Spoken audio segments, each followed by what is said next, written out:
Bonjour, dans cette capsule, nous allons voir les chaînes et les cycles eulériens et hamiltoniens.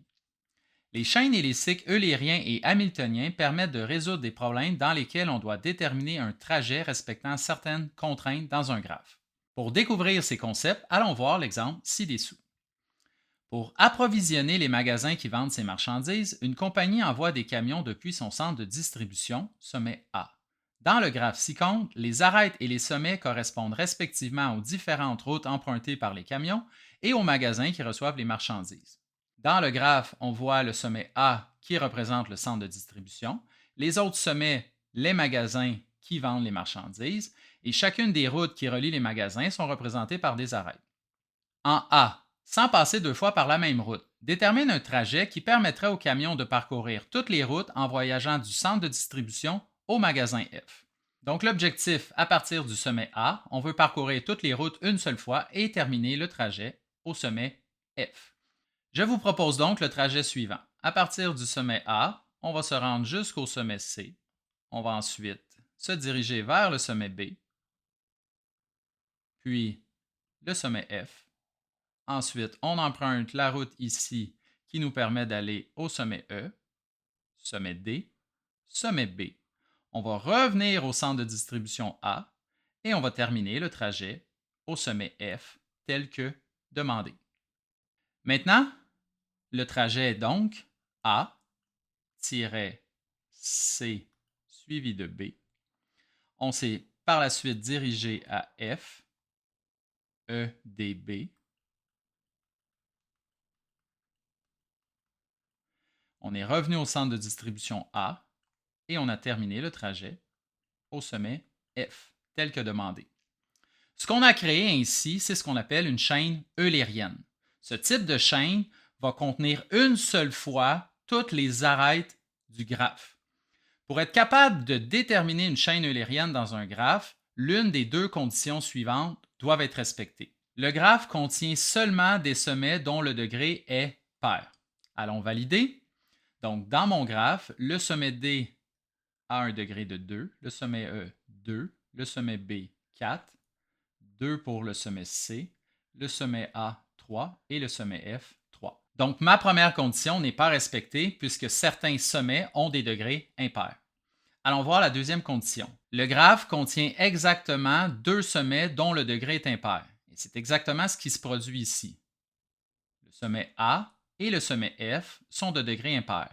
Par conséquent, comme on l'a fait, il est possible de déterminer une chaîne eulérienne dans ce graphe, c'est-à-dire de passer une seule fois par toutes les arêtes du graphe.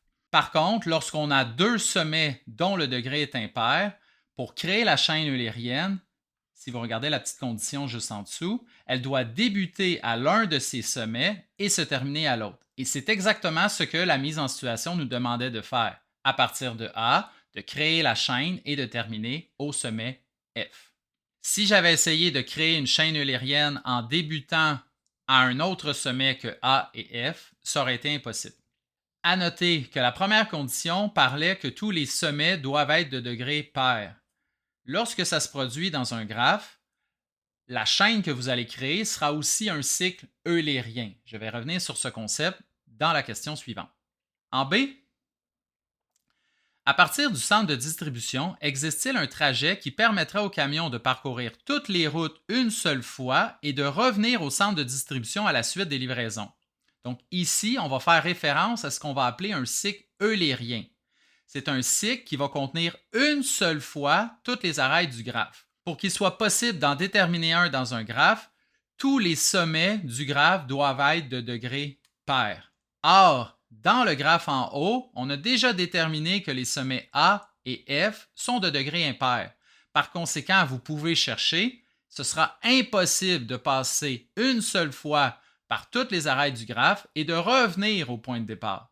Ce qui fera en sorte qu'il est impossible de créer un cycle eulérien dans ce graphe. La réponse de la question sera donc non.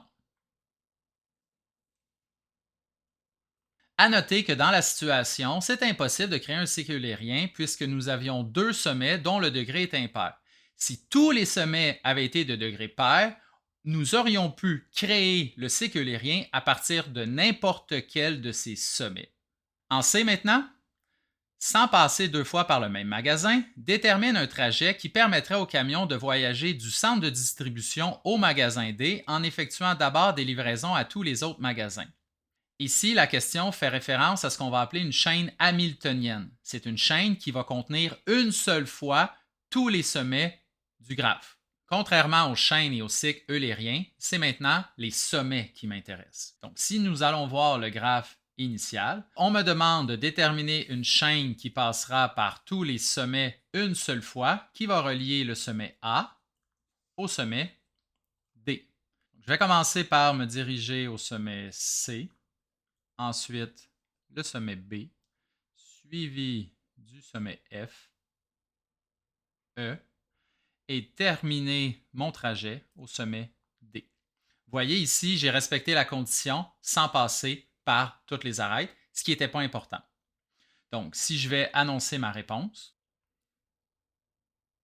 nous avions la chaîne A, C, B, F, E et D.